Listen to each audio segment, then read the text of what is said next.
이 시편 16편은 메시아 시편이라고 말씀드렸어요. 예.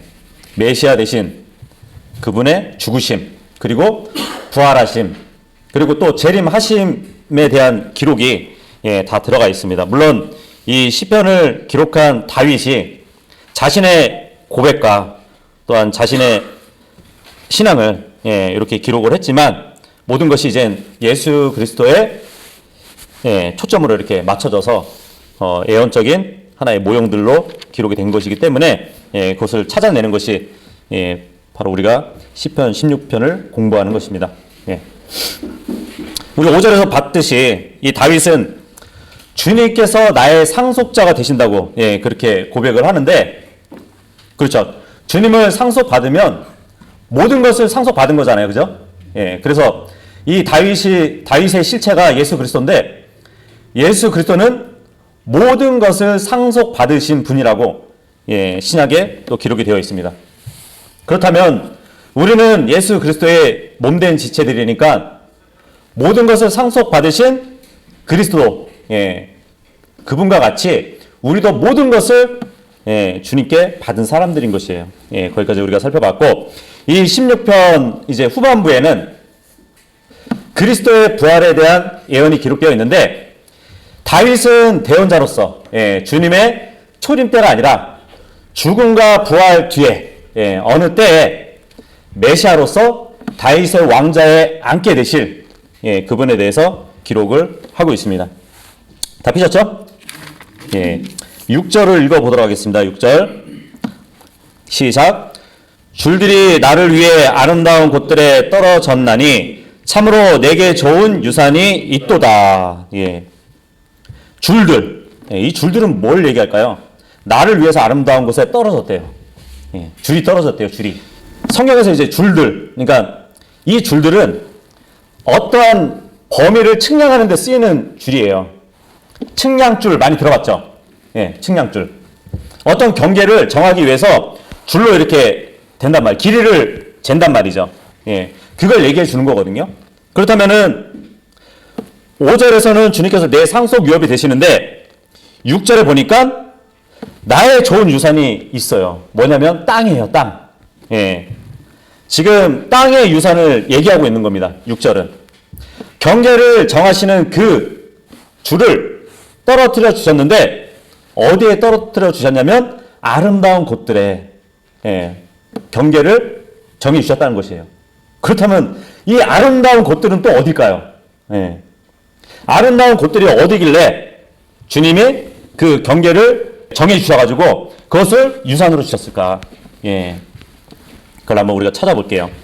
에레미야서 3장 보도록 할게요. 에레미야서 3장 18절하고 19절. 그 날들에는 유다 집이 이스라엘 집과 함께 걷겠고 그들이 북쪽 땅에서 함께 나와 내가 너희 조상들에게 상속 재산으로 준 땅에 이르려라. 여기 18절 보시면 조상들에게 상속 재산으로 준 땅이 무슨 땅이죠? 항상 이스라엘이 갈망하고 그 목적지를 걸었던 땅 어디죠? 가나안 땅이죠. 19절 보시면 그러나 내가 말하기를 내가 어떻게 너를 자녀들 가운데 두며 허다한 민족들의 아름다운 유산인 기쁨의 땅을 네게 줄까 하였고 또 말하기를 너는 나를 내 아버지라 부르며 나를 떠나지 말지니라 하였노라. 여기 19절 보니까 아름다운 유산인 기쁨의 땅이라고 표현이 되네요. 그죠? 우리가 본문에서 본 아름다운 곳들 바로 여기가 이곳이란 말이에요. 이 예레미야서 3장은 나뉘어진 그 왕국 유다하고 이스라엘이었잖아요. 북이스라엘. 그죠? 그 왕국이 나눠져 있었는데 다시 아름답게 하나로 합칠 것을 말해주고 있거든요.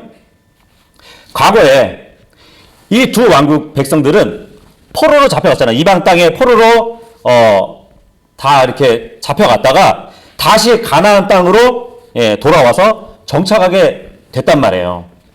그런데 더 먼 미래에는 예수 그리스도가 재림하시면 가나안 땅에서 그 북이스라엘과 유다의 복된 연합이 또 이루어질 것을 말해주고 있는 문맥이에요. 미래에 대한 예언이라는 말씀이에요. 그래서 우리가 시편 16편에 봤던 본문의 아름다운 유산의 땅은 가나안 땅을 말해주는 것이에요. 예. 근데 이 가나안 땅은 원래부터 이스라엘 백성이 산 땅이 아니었잖아요. 그죠? 예. 그 가나안 땅은 이미 이방인들이 거하던 땅이었어요. 그죠? 근데 주님은 그 약속의 땅을 이방인들을 다 몰아내고 너희들이 들어가 정착해서 살라고 그렇게 말씀을 해주셨단 말이에요. 그래서 에레미야서 3장 같은 경우는 지금 민족들의 아름다운 유산의 땅이라고 지금 가나안 땅을 부르고 있는 것이에요. 그런데 지금 시편 16편에 보니까 다윗은 이 땅을 유산으로 받는다고 말을 하고 있는 것이에요. 그렇죠? 가나안 땅에 이스라엘 백성이 들어가면은 하나님이 경계를 다 나눠주셔요. 12지파가 거할 경계를 다 나눠주신단 말이에요. 그래서 줄이 아름다운 땅에 떨어졌다고 그러잖아요. 그죠? 경계를 정해주셨단 말이에요. 그것을 말씀해 주고 있는 것이거든요. 그래서 에스겔서 47장으로 가시면 나중에 가나안 땅에 12지파가 들어가면 어떠한 일이 있는지 말씀해 주십니다.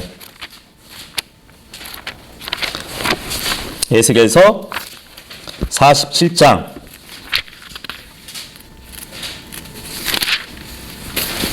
13절 보시면 그 제목에 보니까 이스라엘 땅의 경계라고 이렇게 되어 있네. 그죠?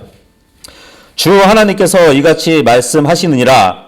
땅의 경계는 이러하리니 너희는 그 경계에 의거하여 이스라엘의 12지파에 따라 그 땅을 상속하되 요셉은 그 두 몫을 차지할지니라. 너희는 그 땅을 상속하되 한 지파가 다른 지파만큼 상속할지니라. 그 땅에 관하여서는 전에 내가 손을 들어 올려 너희 조상들에게 그것을 주기로 하였으니 이 땅이 상속 재산으로 너희에게 떨어지리라. 우리가 읽어본 시편 16편에 줄이 떨어진다고 그랬잖아요. 아름다운 곳에. 그죠? 그래서 그 예언을 말씀해 주는 겁니다. 그런데 지금 다윗은 내게 좋은 유산이라고 했어요. 그런데 더 나가서 이스라엘 백성, 그 12지파에 대해서 예언된 말씀이라고 했잖아요. 근데 이 다윗은 예수 그리스도의 모형이라고 그랬잖아요. 그죠? 그렇다면 이 아름다운 곧 가나안 땅은 결국 누구의 땅이 되는지 아세요? 예수 그리스도의 유업의 땅이 되는 것이에요. 가나안 땅에 들어오면은 12지파는 이제 줄을 재어가지고 경계를 나눠서 정착하게 됩니다. 다윗도 이스라엘 12지파 중에 한 사람이고 왕이에요. 그죠? 그런데 본문에 보니까 나를 위해 내게 좋은 이렇게 말씀하시는 이 말은 예수 그리스도에게 주어질 유산이라는 것이에요. 시편 2편으로 한번 가보도록 할게요. 이게 성경이 2중 적용되고 3중 적용되고 그러는 거예요. 시편 2편 8절 보시면 내게 구하라. 그러면 내가 이 교도들을 네 상속물로 네게 주고 땅의 맨 끝 지역들을 네 소유물로 주리라. 예수 그리스도가 나중에 재림하시면 받는 상속이 어디까지냐면 이 교도들을 네 상속물로 준대요. 그리스도께. 그리고 땅의 맨 끝 지역들을 네 소유물로 주리라. 이 말씀을 하고 있단 말이에요. 어떻게 보면은 물론 가나안 땅은 옛부터 주님이 약속하신 땅이고 그리스도가 이 땅에 오실 때는 모든 왕국들이 다 그리스도의 왕국들이 됩니다. 모든 이교도들의 땅마저도 예수 그리스도의 소유가 된다는 것이에요. 계시록 11장 15절에 보시면 일곱째 천사가 나팔을 불매 하늘에 큰 음성들이 있어 이르되 이 세상의 왕국들이 우리 주와 그분의 그리스도의 왕국들이 되었고 그분께서 영원 무궁토록 통치하시리라 하니. 그죠? 예수 그리스도의 상속이 전 땅이라고 보시면 돼요. 그래서 시편 16편 다시 돌아와서 6절에 이 말씀은 예수 그리스도께서 재림하시면 모든 원수들을 진멸하시고 이방인들을 심판하시고 결국 유대인과 이방인이 연합된 천년왕국을 세우실 그 땅이 어디인지를 말해주고 있는 것이에요. 그 땅은 바로 가나안 땅입니다. 예루살렘 도시에 자신의 왕자를 놓을 것이라는 그 말씀을 해주고 있는 것이에요. 6절은 그렇게 이해하시면 됩니다. 7절 읽겠습니다. 7절 시작. 나를 권고하신 주를 내가 찬송하리니 내 속 중심도 밤에 나를 훈계하는도다. 나를 권고하신 주님. 다윗에게 있어서 주님은 자신에게 권고해 주시는 분이라고 말을 하고 있네요. 권고라는 말은 무엇을 하도록 권하는 일이 권고예요. 그죠? 다윗이 기록한 모든 시편은 주님의 권고가 들어가 있는 말씀들입니다. 근데 이 권고라는 말이 영어로 보니까 카운슬이에요. 그죠? 카운슬 하면은 보통 상담을 얘기하잖아요. 상담. 이 상담이라는 것은 무엇인가를 해결해 주기 위해서 서로 논의하는 일, 그것을 상담이라고 하잖아요. 그런데 지금 주님은 나를 권고하시는 분. 다시 말하면 주님은 나에게 상담자라는 얘기를 하고 있는 것이에요. 발음을 잘해야지. 상남자가 아니고 상담자. 이사야서 9장 6절 한번 보도록 할게요. 이는 한 아이가 우리에게 태어났고 한 아들이 우리에게 주어졌는데 그의 어깨에는 정권이 놓이고 그의 이름은 놀라우신 분, 조언자, 강력하신 하나님, 영존하시는 하나님, 아버지, 평화의 통치자라 할 것이기 때문이라. 여기서 보니까 조언자라고 나오네요. 그죠? 똑같은 카운슬이잖아요. 뭐 조언, 상담, 다 들어가는 말인데 주님을 조언자라고 말씀을 하고 있습니다. 보통 사람들이 그런 얘기 많이 하잖아요. 아, 저 사람은 나에게 멘토라고. 보통 그렇게 많이 하죠. 나에게 멘토자라고. 그렇게 얘기를 한단 말이에요. 이 멘토라는 사전적 의미가 뭐냐면 경험 있고 믿을 수 있는 조언자라는 뜻이에요. 그래서 최초의 이제 멘토, 이 멘토는 지혜의 여신 아테나였어요. 이 멘토라는 유래가 거기서 나온 거예요. 이 아테나 여신은 오디세이 아들, 텔레마코스라는 그 아들에게 또 적극적으로 도와준 신이라고 합니다. 그런데 그렇게 이제 유래를 얘기하는 사람도 있고 또 어떤 사람들은 이 멘토라는 게 어디서 유래됐냐면 사람의 이름에서 유래가 됐다. 이렇게 말씀하시는 분들도 있어요. 물론 이제 그것도 결국은 신화를 바탕해서 나온 것이긴 하지만요. 그 오디세이가 트로이 전쟁을 나가면서 가장 친한 친구였던 사람의 이름이 멘토였어요. 전쟁을 나가는데 그 멘토라는 이름을 가진 친구한테 자신의 아들을 교육시켜 달라고. 내가 떠나면 이 아들을 교육시킬 사람이 없으니까 멘토 자네가 교육을 시키게 하고 맡겼습니다. 그래서 멘토는 오디세이 아들을 뭐 때로는 뭐 선생처럼 또 때로는 친구처럼 또 부모처럼 정성껏 키웠다고 합니다. 오디세이가 트로이 전쟁을 나가서 10년 만에 이제 집에 돌아와요. 10년 만에 집에 돌아왔는데 아들을 딱 보니까 굉장히 훌륭하게 성장이 되어 있는 것이에요.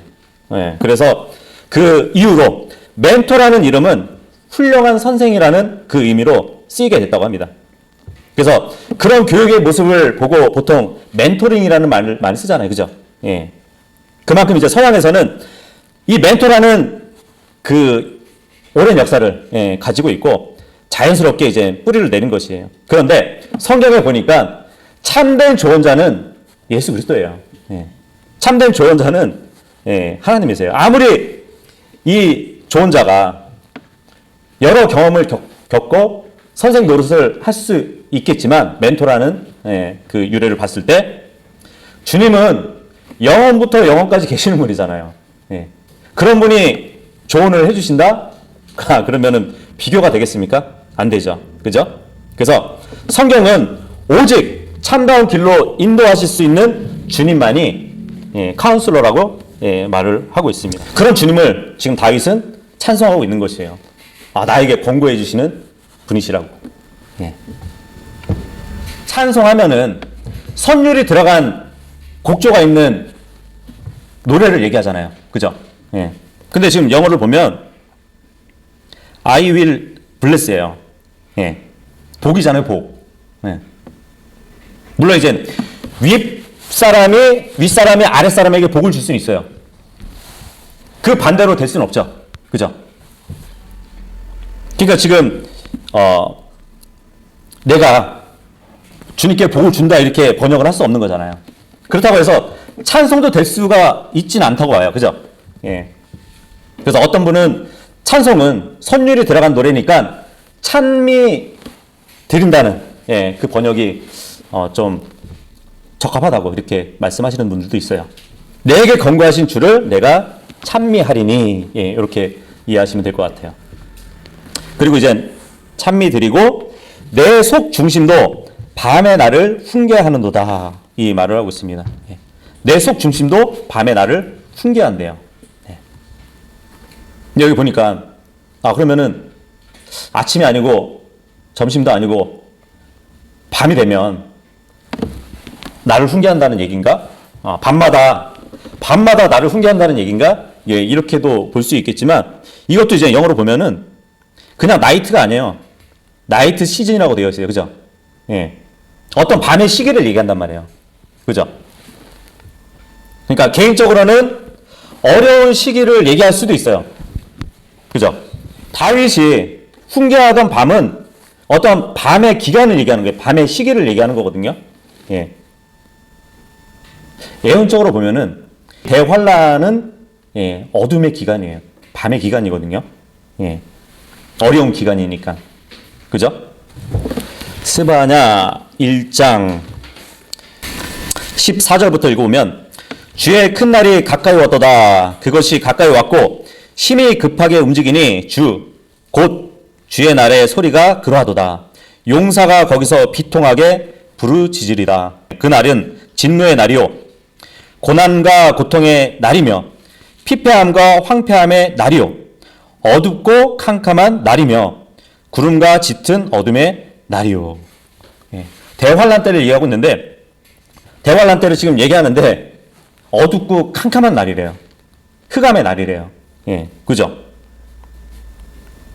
그렇다면 지금 시편에 다윗은 어두운 그 밤의 시기에 내 속중심도 나를 훈계한다. 그 말은 이스라엘 백성이 대환란을 통과하면서 적용되는 말씀으로도 우리가 볼 수 있거든요. 그러니까 지금 여기 스바냐 우리가 읽어봤는데 이 대언자 스바냐는 옆집에 불이 났을 때 불이야 하고 외쳐가지고 식구들을 깨우는 사람과 같은 지금 경고를 주고 있는 것이거든요. 왜냐하면 그 날은 매우 두려운 날로 말해지고 있기 때문이에요. 주의 날은 죄인들에게는 하나님의 진노, 고난과 고통을 받는 날이에요. 근데 그때 땅은 피폐함과 황폐함이 있을 거라고 말씀을 해주고 있습니다. 그리고 그 날은 빛을 잃고 어둡고 캄캄한 날이 될 것인데 구름과 짙은 그 어둠에 있을 것이라고 말을 하고 있는 것이에요. 그렇죠? 유해에서 보면은 또 불과 연기로 어둡게 되는 날이 대환란이거든요. 근데 마태복음 24장 22절에 예수님이 무슨 말씀하셨죠?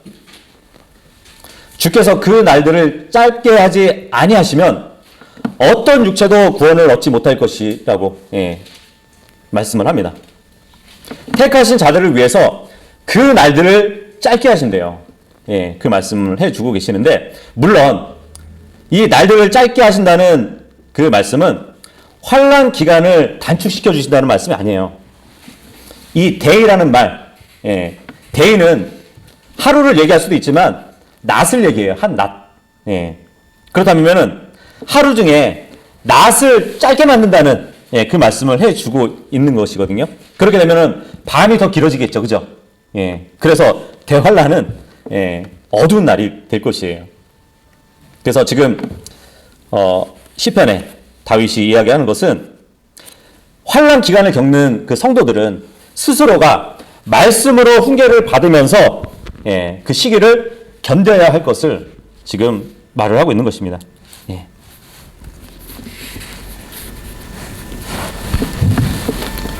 다시 돌아와서 16편 8절 읽어볼게요. 시작. 내가 주를 항상 내 앞에 모셨나니 그분께서 내 오른쪽에 계심으로 내가 흔들리지 아니하리로다. 예. 이 밤의 시기에 나를 훈계하지만 그것보다도 내가 주를 항상 내 앞에 모셨기 때문에 그분께서 내 오른쪽에 계시기 때문에 내가 흔들리지 않는다고 지금 또 고백을 하고 있네요. 그죠? 예. 다윗은 항상 주님과 동행했던 사람입니다. 그래서 시편 23편으로 가시면 그런 고백도 그런 노래도 하잖아요. 시편 23편 4절에 보시면 참으로 내가 사망의 그늘진 골짜기를 다닐지라도 해악을 두려워하지 아니하리니 주께서 나와 함께 계시며 주의 막대기와 주의 지팡이가 나를 위로하시나이다. 예. 이렇게 고백을 하고 있어요. 항상 주님과 동행했기 때문에 흔들리지 않고 정말 주님께서 나와 함께 하기 때문에 해를 두려워하지 않는다고 그렇게 고백을 하고 있잖아요. 근데 여기 내가 사망의 그늘진 골짜기로 다닐지라도 이 말은 정말 내가 죽음의 위협 속에 있을지라도 그 골짜기와 같은 깊은 위험의 한가운데를 내가 거할지라도 나는 평안하다고 그렇게 고백을 하는 거거든요. 눈에 보일 때는 사망의 그늘이지만 그냥 그늘은 그늘일 뿐이에요. 다윗이 봤을 땐 그 그늘 안에는 실질적인 해악이 없다는 말과 같잖아요. 아무리 독사나 칼이 나를 위협한다 할지라도 그것이 그냥 그림자일 뿐이라고 생각을 해보세요. 아무것도 아니잖아요. 그죠? 그래서 지금 다윗은 이 시편 23장 굉장히 유명한 말씀이잖아요. 그죠? 주는 나의 목자시니.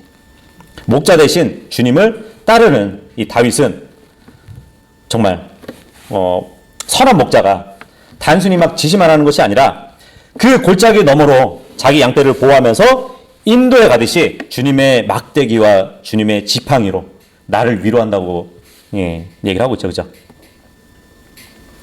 여기 8절부터 마지막 11절까지는 이제 오순절에 베드로가 설교할 때 인용한 구절들입니다.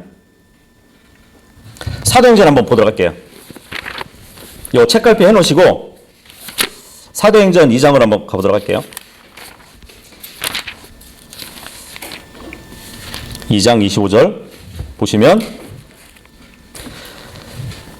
다윗이 그분에 관하여 말하되 내가 항상 내 얼굴 앞에 계신 주를 미리 보았나니 그분께서 내 오른쪽에 계심으로 내가 흔들리지 아니하리로다. 지금 시편 몇 절을 인용한 거죠? 8절을 지금 인용하고 있잖아요. 그죠? 그런데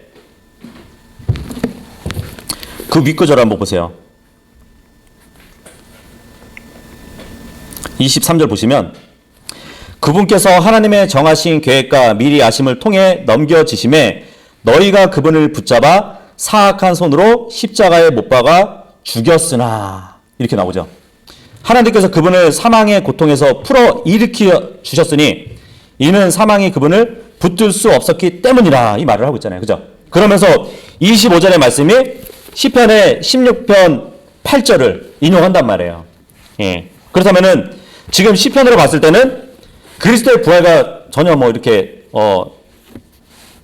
그리스도의 부활을 얘기하는 것 같지 않지만 사도행전을 봤을 때는 이 말씀이 예수 그리스도의 부활과 관련 있는 말씀이구나. 이것을 우리가 알 수 있죠. 그죠? 그런데 시편 16편 8절을 인용할 때 보면은 그대로 인용을 하지 않아요. 그죠? 잘 보세요. 시편 16편 8편에 보면 내가 주를 항상 내 앞에 모셨나니 그러죠? 예. 마치 내 앞에 주님이 계신 것처럼 모셨다는 그런 말 같잖아요. 그런데 사도행전 2장 25절에 보면 내가 항상 내 얼굴 앞에 계신 주를 미리 보았나니 그래요. 그러면 이제 이 시편의 8절을 해석해 주는 것이에요. 예수님이 고난을 받았죠.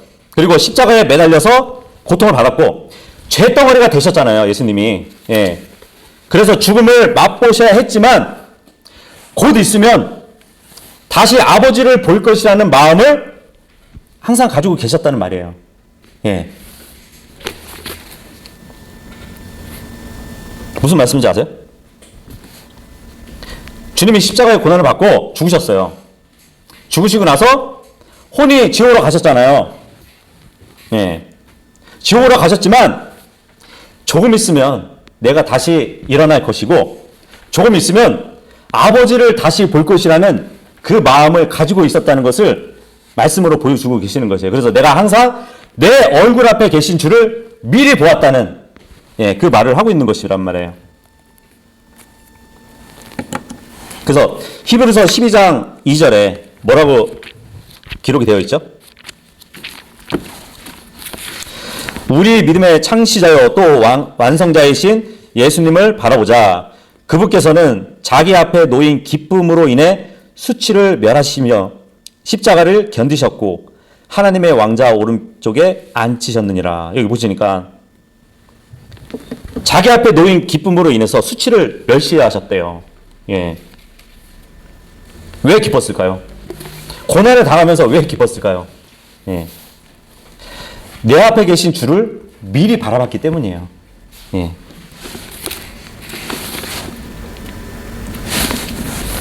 다시 시편 16편으로 넘어와서 자 그렇다면은 이 8절을 보니까 다윗의 이 고백은 주를 항상 내 앞에 모셨다는 이 고백은 사도행전의 말씀으로 봤을 때 앞으로 마주할 주님을 미리 보았다는 그 말이구나 이걸 볼 수 있는 것이에요. 그리고 부활을 앞둔 그리스도의 고백이라고 우리가 보게 되는 것이죠. 그렇다면 이제 9절부터도 쭉 그 문맥이 이어진다고 볼 수 있겠죠.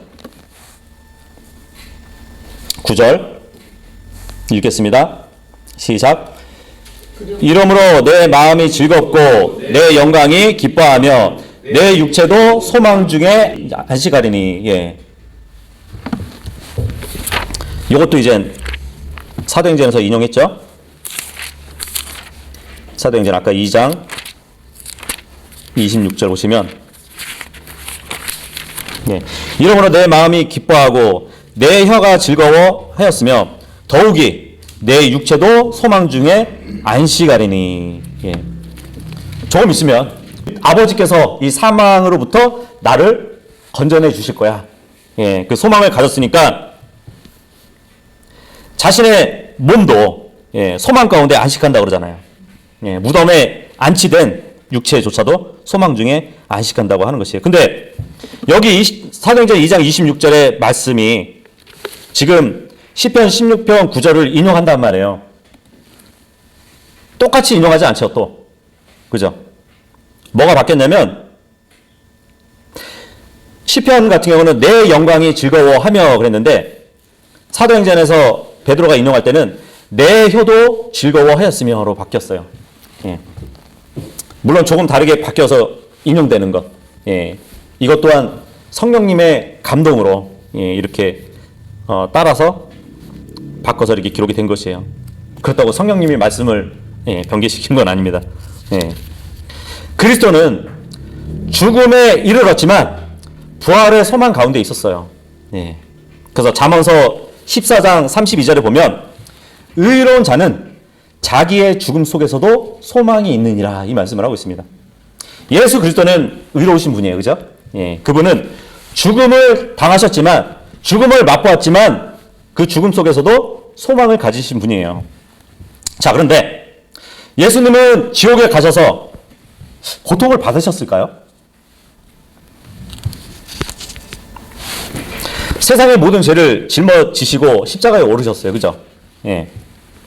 그렇다면, 우리가 받을 지옥의 고통을 예수님이 받으셔야 되는 거 아닌가요? 어떻게 생각하세요? 주님도 지옥에 가셔가지고 우리 죄 때문에 불에서 고통을 당하셔야 되냐 이 말이에요. 그런데 주님은 이미 십자가 위에서 우리의 심판을 이미 받으셨어요. 그렇기 때문에 예수님은 십자가 위에서 다 이루었도다 이렇게 말씀을 하신 겁니다. 지옥에 가셔가지고 뜨거운 고통을 받으실 일이 남았다면 다 이루었도다 이 말씀을 못 하셨을 것이에요. 그죠? 욥기 23장 한번 보도록 할게요. 욥기 23장은 욥 자신의 고난의 목적이 연단에 있다고 이렇게 깨달은 말씀이거든요. 근데 이 욥기서 같은 경우는 욥 자체가 이 욥이라는 인물이 고난 가운데 있는 대환란 때의 유대인의 모형이에요. 욥이. 그래서 고난받는 이스라엘과 또 이제 그리스도의 모형까지도 이렇게 보여주는 인물이거든요. 그래서 욥기서 23장 같은 경우는 이스라엘이 대환란을 거치면서 단련된 후에 정금같이 나올 것이라는 그 문맥입니다. 그리고 이게 또 이중적, 삼중적 다 적용이 된다고 했잖아요. 자신에게 닥친 처절한 그 진노의 잔을 받고 나서 새롭게 부활하실 또 예수 그리스도를 예표해주는 문맥이에요. 근데 23장 9절을 보시면 그분께서 왼쪽에서 일하시나 내가 그분을 바라볼 수 없고 그분께서 오른쪽에 숨으심으로 내가 그분을 볼 수 없도다. 우리가 시편 16편 봤을 때 무슨 말씀이 있었죠? 8절에 보면 그분께서 내 오른쪽에 계심으로 내가 흔들리지 아니하리라 이 말씀 있잖아요. 그죠? 근데 욥기서에 보면은 그분께서 왼쪽에서 일하시지만 바라볼 수 없고 그분께서 오른쪽에 숨으심으로 내가 그분을 볼 수 없도다 이 말을 하거든요. 예수님께서 죄덩어리가 되셔가지고 아버지와의 관계가 잠깐 끊어졌었어요. 그죠? 그 순간은 욥과 같은 마음이었어요. 하지만 주님은 항상 주를 내 앞에 모셨고 그분께서 내 오른쪽에 계심으로 내가 흔들리지 아니하리라 이 고백으로 바뀌었다고 우리는 볼 수 있거든요. 그리고 그 소망대로 아버지께서는 죄 없으신 그 아들을 지옥의 흑암의 얼굴을 덮기 전에 건져 주실 거라는 그 말씀을 우리가 또 볼 수 있는 게 욥기 23장 16절 17절 보시면 하나님께서 내 마음을 부드럽게 하시며 전능자께서 나를 괴롭게 하시나니 이는 어둠이 닥치기 전에 내가 끊어지지 아니하였고 내 얼굴이 어둠을 보지 못하도록 그분께서 어둠을 덮지 아니하셨기 때문이라. 이 말씀 보면 지옥은 어두운 곳이에요. 그죠? 이 저주받은 자들아 바깥 흑암 어두운 그 흑암 지옥에 가서 이를 갈미 있으려는 말을 종종 하시잖아요. 그죠? 주님이 지옥에 가셨는데 그 어둠이 얼굴을 덮기 전에 건져주셨다는 얘기예요. 근데 이게 흥정여 기념판에 보면은 정반대로 이렇게 번역이 되어 있더라고요. 어둠이 내 얼굴을 덮었다는 그 말로 기록이 되어 있을 거예요. 그래서 주님은 그 사망에서 나를 건져주실 아버지께 울부짖으며 기도를 했다고 그랬잖아요. 근데 정말 주님의 혼이 지옥에서 나오셨을 뿐만 아니라 주님은 그 어둠이 얼굴을 덮치기 전에 죄를 버리고 건져냄을 받으신 것이에요. 건져내심을 받았을 뿐만 아니라 사망의 권능을 이기시고 그 지옥과 사망의 권능을 빼앗고 나오셨어요. 예. 계시록 1장 18절에 뭐라고 말씀하시나 보세요. 계시록 1장 18절에 보시면 나는 살아있는 자라 전에 죽었으나 보라 내가 영원 무궁토록 살아있노라. 아멘. 또 내가 지옥과 사망의 열쇠들을 가지고 있노라. 지옥에서 나오셨을 뿐만 아니라 그 사망의 권능을 이기신 것이에요. 네. 그리고 지옥과 사망의 권능을 빼앗고 나오신 것이에요. 네. 자신의 부활과 또 살아있음을 알려주시면서 사망을 이겼고 끝없는 삶을 누리는 자로서 정말 자신의 직무와 권위를 알려주시는 것이에요. 계시록은. 이 계시록 1장 18절은. 그것은 바로 사망과 지옥의 열쇠를 가지신 분이 예수 그리스도. 그러니까 보이지 않는 지하 세계를 다스리시는 주권을 가졌다고 선언을 하고 있습니다. 그래서 지옥에서 이제 혼이 나오시면서 다시 영광스러운 몸을 입으시고 무덤에서 일어나시게 돼요. 그래서 다시 돌아와서 10절 보시면 시편 16편 10절 읽어보겠습니다. 시작. 이는 주께서 내 혼을 지옥에 남겨두지 아니하시고 주의 거룩한 자가 썩음을 보지 아니하게 하실 것이기 때문이라. 예. 이제 사도행전은 시편의 말씀 그대로 인용을 했어요. 이 말씀을. 대부분 사람들은 단순하게 그리스도의 육체가 부활했다고 이렇게 얘기하죠. 그런데 그 몸의 부활을 위해서는 그분의 혼은 지옥에서 나와야 할 필요가 있었어요. 그죠? 그래서 주님은 자기를 죽음으로부터 능히 구원하실 분에게 강렬한 부르짖음과 눈물로 기도와 간구를 들으셨고 또 결국 그 기도가 응답돼서 고난을 극복하고 영광스러운 그 부활로서 죽음의 권능 아래서 벗어나신 것이에요. 이렇게 주님이 땅의 신장부 속에 갔다가 다시 부활하신 거잖아요. 이걸 성경에 누구의 표적이라고 그러죠? 네? 내가 너에게 이 표적밖에 보여줄 수가 없구나. 그렇죠? 요나의 표적이잖아요. 그런데 요나와 같이 죽은 몸에 이르렀지만, 그러니까 죽음에 이르렀지만 주님의 몸은 썩지 않았어요. 그죠?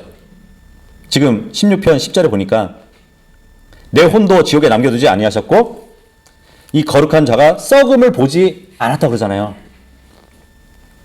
주님의 몸은 무덤에 안치되어 있지만 3일이 됐지만 썩지 않은 것이에요. 네.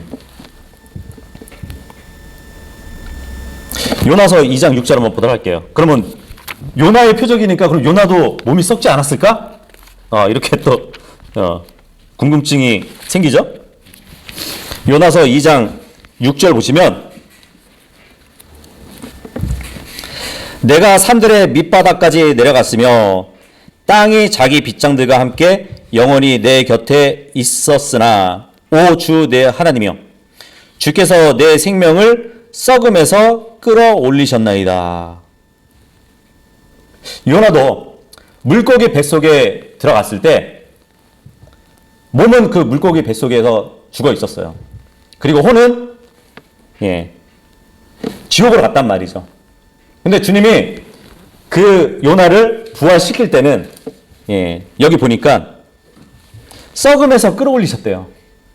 그럼 요나의 몸은 썩었다는 것일까요? 아닐까요? 썩었다는 것이잖아요. 요나는 썩은 가운데서 일으켜졌고 예수님은 썩지 않음을, 그러니까 썩을 보지 않는 가운데서 일으켜지셨다는 것이에요. 왜 이렇게 차이가 날까요? 왜 예수님과 다르게 요나의 몸은 썩어 있었을까요? 요나는 죄가 있는 몸이었잖아요. 네. 예수 그리스도는 죄가 없었어요. 그리고 죄인의 피를 이어받은 몸이 아니었잖아요. 그래서 썩지 않았던 것이에요. 돌아와서 16편 11절 읽겠습니다. 시작. 주께서 생명의 행로를 내게 보이시리니 주의 얼굴 앞에는 충만한 기쁨이 있고 주의 오른쪽에는 영원토록 즐거움이 있나이다. 예, 여기서 생명의 행로, 예, 이것은 바로 예수 그리스도의 부활을 얘기해 주는 것이에요. 예. 부활하신 주님은 죄인들에게 생명의 길이 또 되셨어요. 그죠? 예. 생명의 행로. 예. 이거를 잘 보세요. 그러니까 생명의 행로가 뭐냐면 부활로 이어지는 과정이라고도 볼 수 있는데 잠언서 15장 24절에 보시면 지혜로운 자에게는 생명의 길이 위에 있으므로 그는 아래에 있는 지옥에서 떠나느니라. 예. 생명의 길, 부활을 얘기한다고 그랬잖아요. 부활을 하려면은 지옥에서 떠나야 돼요. 그죠? 예. 마찬가지로 예수님도 지옥에서 떠나고 부활을 하셨어요. 예. 지옥으로부터 부활하기까지의 그 길이 생명의 행로, 그러니까 생명의 길이라는 것이죠. 예. 부활을 위해서는 예수님도 혼은 땅의 신장부에서 나와가지고 땅 위에 새 몸을 입고서야 부활을 하셨던 것이에요. 예. 이렇게 해서 우리가 이제 시편 16편을 다 봤는데, 이 시편을 기록한 다윗은 자신의 생애에서 많은 역경과 고통을 겪었지만 오직 하나님만 의지하는 그 믿음을 가지고 하나님과 영원히 함께하겠다는 그 믿음을 가지고 승리하는 삶을 살았습니다. 그 일로 인해서 다윗은 하나님의 큰 은혜를 얻는 삶을 살았던 인물이에요. 그래서 우리 성도들도 이렇게 하나님을 신뢰하고 또 하나님과 동행하는 삶을 살 때 정말 하나님께 큰 영적인 복을 누리면서 살 수 있을 겁니다.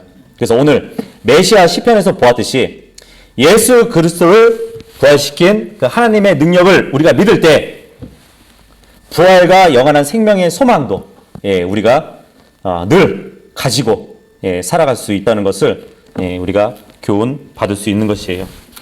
이렇게 해서 오늘은 여기까지 하겠습니다.